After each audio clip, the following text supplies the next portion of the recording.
cannot finance individual farmers in this modern day and age. You can only finance groups. And if you don't map the human with his land asset, you cannot finance it. Now, if you do that, we will end up having almost 16,000 geo-cooperatives with about, I think, 48,000 leaders and 240,000 agro-geo-cooperative self-leadership. But guess what? Who will provide the capacity services to those leaders who control their farmers at that last inch of the last mile? Therefore, enter the universities. These students will be capacitated and paid for by NIRSAL to provide that last inch of the last mile linkage to the leadership. And then we will expect that the knowledge will be cascaded live to the farmers on ground. If we are able to achieve that, our target is at an average of 4 tons per hectare. We expect to produce a gross output of grain product equivalent of about 64 million metric tons on an average value of 100,000 metric tons per grain per ton of grain. We expect these 4 million hectares to generate a gross revenue of 1.6 trillion naira, and that is doable. Very easy. With this kind of setup, ladies and gentlemen, with this kind of structure and clarity, we know the finance world. It's very easy to set up a trade fair where you actually sell geo-cooperatives to off-takers. I can go to Jigawa State, work with the governor, count the number of geo-cooperatives that we have in Jigawa State, specifically for key commodities, talk with industrial off-takers or exporters and say, what do you want? How many metric tons of maize do you want? What color, what quality, what grade? It's easy. Once we have that signal, we go back and practically do a matchmaking between the geo-cooperatives and their off-takers. Once a geo-cooperative has been bought and sold, I can guarantee you finance is secondary. And risk management is secondary. Insurance will come in, inputs will come in.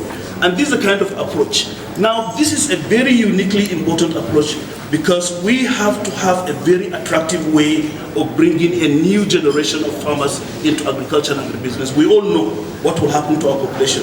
On average, the farming population has an age of between 55 to 65. And these guys are dying out. They are not numerate, they are not literate. But they have children that are in secondary school, in primary schools, in universities.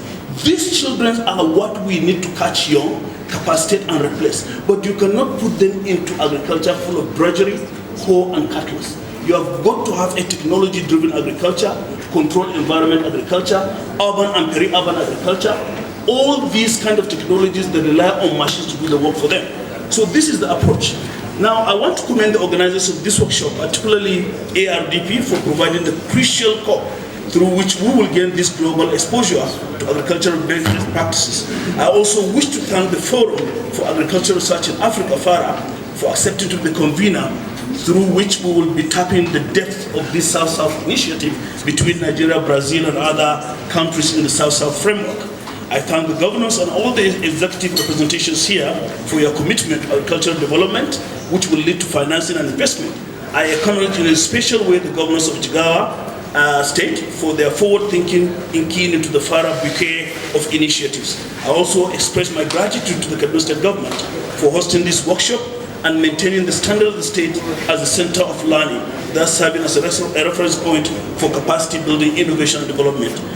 In conclusion, our motivation lies in the expectations of the NIRSAL, FARA, and ARDP working together with the state governments, research institutes, and other critical stakeholders will make a significant contribution not only in fixing our broken value chains, but ultimately eliminating extreme poverty, achieve food self-sufficiency, and turning Nigeria into a net food exporter. I am convinced that at the end of this workshop, all stakeholders will see a clear path towards the achievement of their respective development targets to the benefit of Africa and Africans. Once again, I welcome you all to this workshop and wish us a very highly successful celebration.